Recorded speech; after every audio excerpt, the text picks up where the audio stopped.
Mobilisés contre la réforme des retraites, un mouvement qui peut sembler incongru car dans l'imaginaire collectif, les avocats gagnent très bien leur vie.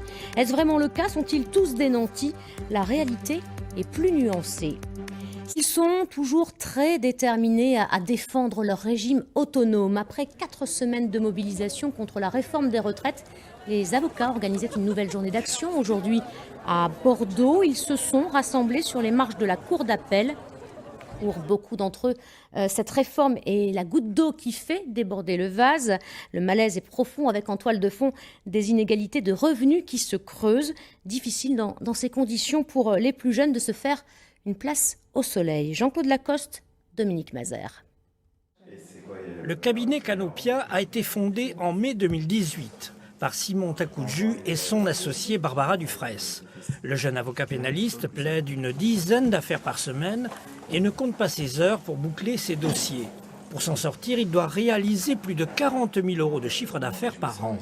C'est très compliqué de pouvoir aujourd'hui travailler de manière tout à fait sereine parce que nous sommes systématiquement sous la peur de ne pas réaliser le chiffre d'affaires qui nous permettrait de faire face à l'intégralité des charges.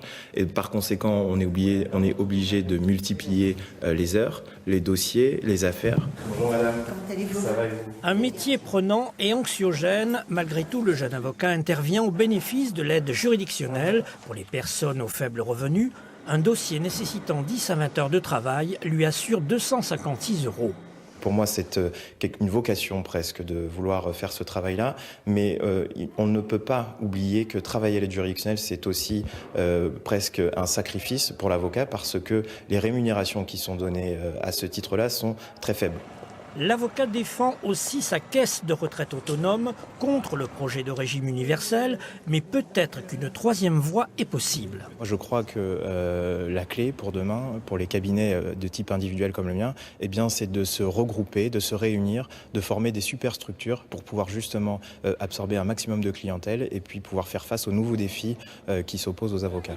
L'avocat pénaliste s'est associé enfin au rassemblement sur les marches du TGI de Bordeaux pour défendre les droits de la profession.